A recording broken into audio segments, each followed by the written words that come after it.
Hey, what's up everybody? This is Joshua Casper. I'm back at you with Isotonic Studios, and today we're taking a look at the DynaMixing 5 by PerforModule. And as usual, it's always a good idea to come over to the pack and right click and show default lesson in case you've already closed out of it, so we can read a little bit more about each of the modules. One thing that I really liked about this pack personally was how intricate and specified each one of these racks is. They're designed specifically for a purpose, and they all seem to achieve that purpose rather easily, or at least with little user interaction, meaning I only have to move a couple of knobs to get to the desired effect, add more, or take away from it. Beyond these filters, there is a set of 5 mixing and mastering racks. And for this video, I'm actually going to come over to the body rack and master this track a little bit. The body rack is really crazy. It's got quite a lot going on. So it's broken down into 3 main knobs here, which is essentially a 3-band filtering system. But then each one of those has further controls inside of it. So here we have the head, which has its own set of further controls, the appendages, which has its own set of further controls, and the torso, which has its own set of further controls. So what I'm going to do is get in and master this little loop that I have with using this body rack and see how good we can get the before and after using this particular rack. So let's go ahead and get started. So let's go ahead and listen to the track as is before we start doing anything with the body mixing mastering rack.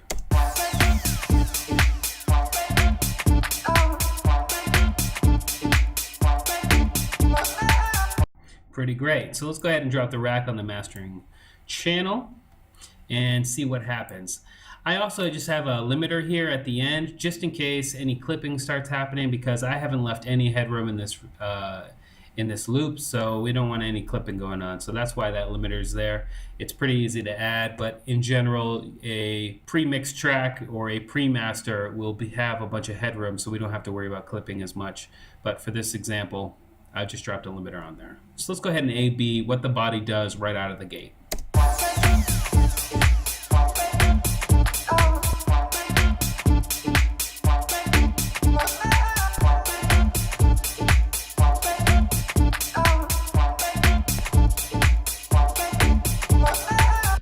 Pretty cool. So there are some things I hear that I like and some things that I hear that I don't like. And the things that I don't like might work really well with something else, but don't work really well with this track. So let's go ahead and break it down and start auditioning some of these bands to see what's being affected well and what's being affected negatively in terms of this track.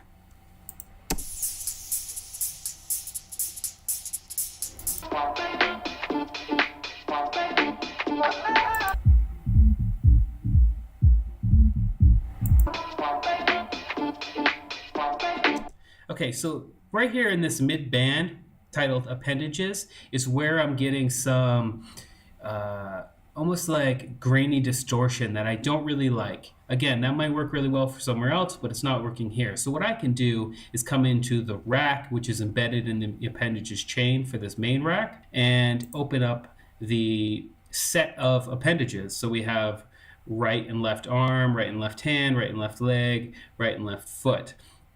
And what I'm going to do is go through them and solo them until I find which one is causing the noise that I don't like.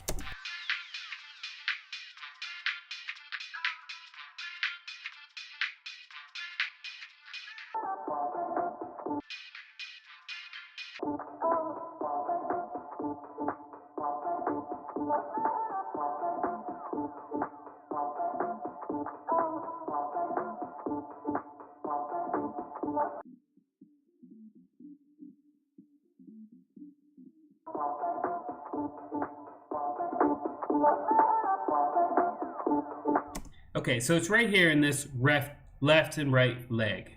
So again, I'm going to go ahead and open it up and look at what's inside. And we have an EQ. We've got a limiter here. Or what's that? No, it's a utility. And then I have a grain delay, which is what's causing that sound that I don't really like.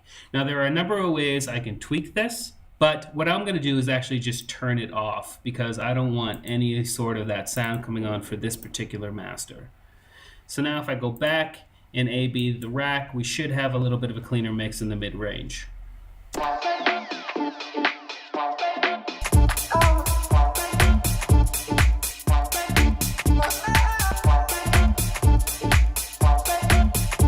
Great. I'm already liking the way it's sounding. Let's get into the head and let's just solo to make sure we know what we're dealing with. Okay, with that in mind, we're going to be dealing with the higher frequencies. So let's keep it soloed and jump in here and start playing with some of these macro knobs inside of the head effects rack to see if we can't get a little bit of crisper sound and maybe some saturation or something like that going on inside of the higher end here. And one thing I like to do, especially with racks like this, is I like to go extreme. I like to go extreme 0, extreme 127, so I get a better understanding of what's happening in between. Because if I just start moving it a little bit to the right and a little bit to the left, I might not hear too much. But if I go extreme 127 and extreme 0, I can really understand what's happening to the sound and listen better for smaller changes with that particular thing in mind.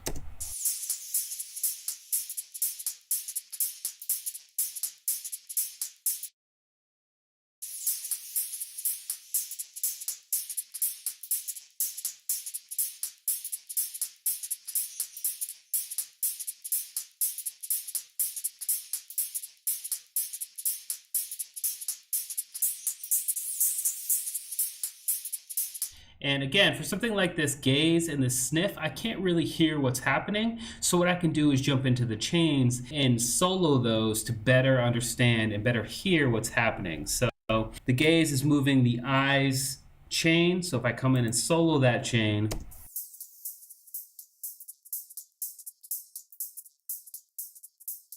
I can get a better understanding of what's happening to the sound that's particular to that chain.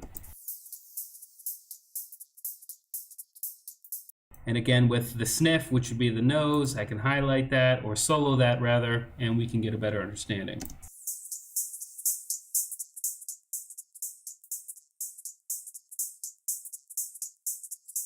Cool.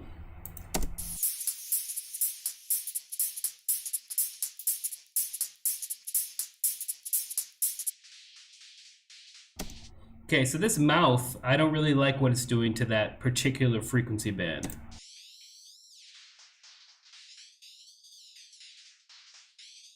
See what's happening? That sounds like some sort of digital distortion that I don't really like. So what I can come in and do is actually go ahead and just turn off that module.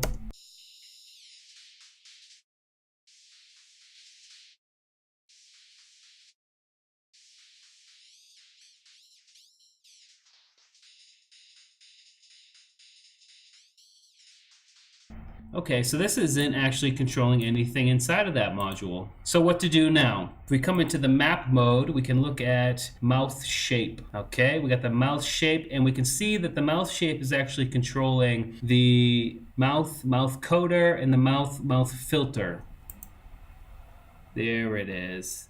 These are the ones that I want. So I'm not sure what happened there. I think I was actually, I was outside. I was not looking at the correct devices, but that sometimes can happen when you're inside a rack this detailed. So it's always a good idea, if something's not happening the way it should, come into the map mode and you'll have everything that's mapped listed there, and that'll be a good way to kind of figure out what's going on. So for this mouth, there's a vocoder going on, and it's adding that distortion that I don't really like. So again, what I'm going to do is just go ahead and turn it off.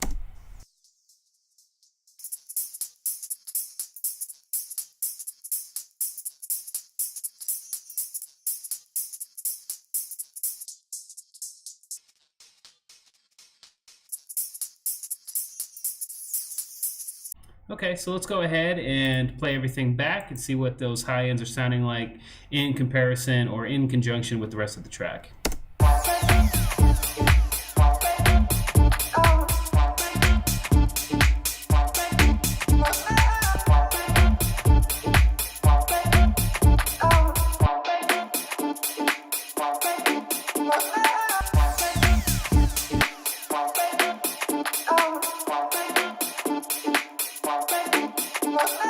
So I've really liked what's happening there. I can hear that shaker on the left side a lot clearer. It's a lot more pronounced without really getting louder. It's just clearer in the mix. And also it's really crispy on the high end, and I really like that. So the last place we need to focus is on this low end here.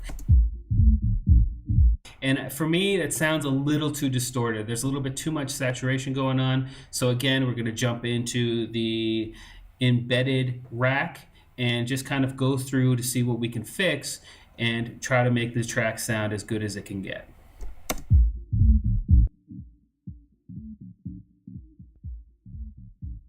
So here in this chest, there's a lot of distortion happening, and I definitely don't want that. That's not what I want for this track, so I'm gonna jump in here and I'm just gonna go ahead and turn that pincher off.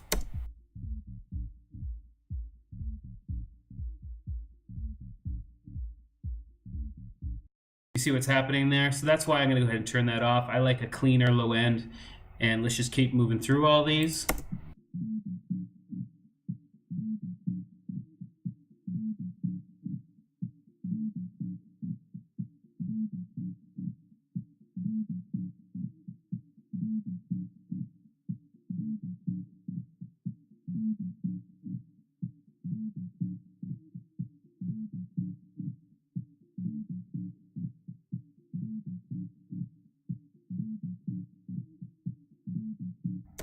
Okay, so on this one, there is a utility that's really cut down on the width of that frequency. And if we A/B that,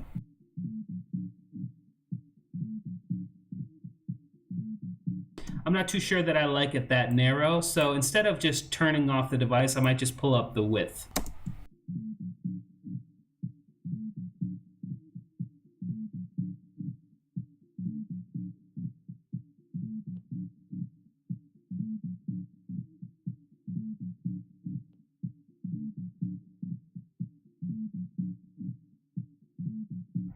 Cool, let's move on to the lungs.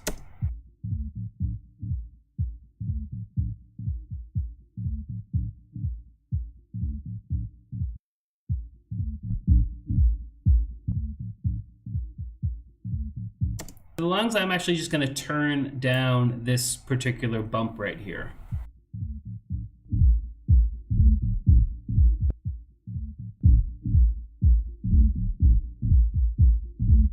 So as you can see, the lungs is really adding a bunch of thump to that particular frequency range right there. And I'm not sure that the mix needs it. So what I'm going to do is just actually go ahead and turn it off.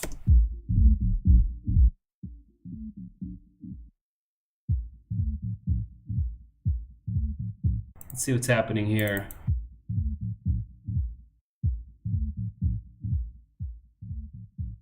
Again, I don't really like a lot of distortion in my low end, but again, I just want to make sure you know that that's what this particular track likes, and that's my particular mastering style. So it doesn't necessarily, I'm not saying that that's wrong to have that there. I'm just saying for this track, it doesn't need it.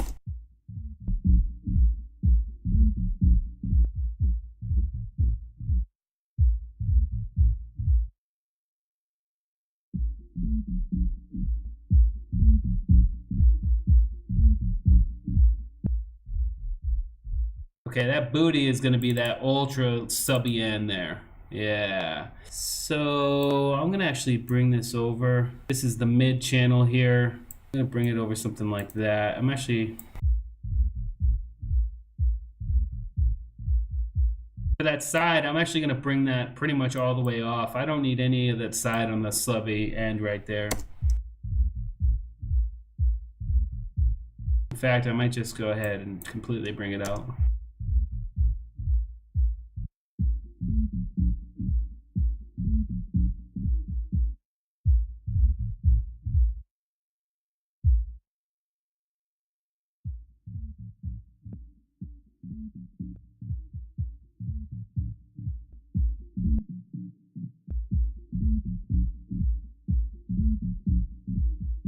Okay, so I think that sounds a lot better. Let's go ahead and A/B the whole thing together and see how that sounds now.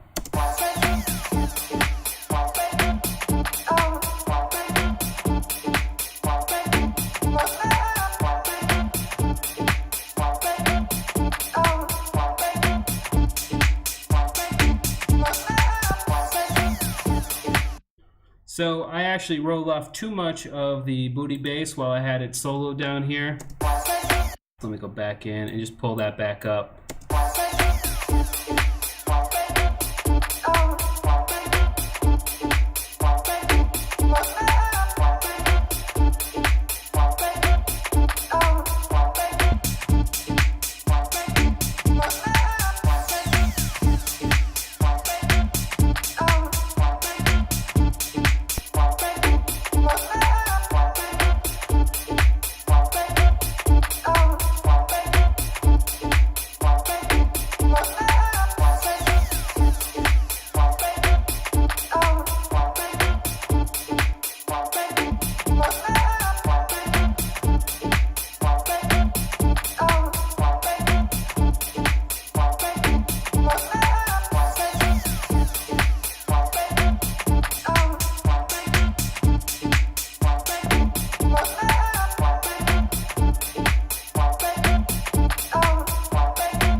Okay, so I think that sounds really great. What it's done is really separated the sounds and they feel like they're in their own area. And I really like that about this plugin. It's really broken everything down.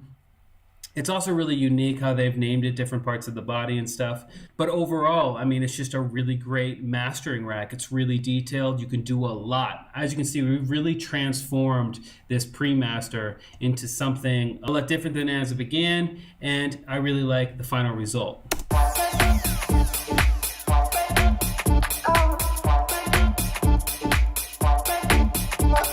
There's actually a lot more that I could do with this particular mastering rack to this particular loop right here, but in terms of time, I think we should stop there. I just really wanted to get deep into one of these racks. Almost all of these racks are this detailed oriented and they're all really great. I highly suggest the pack. Check it out on isotonicstudios.com. Their website is great. We'll see you next time.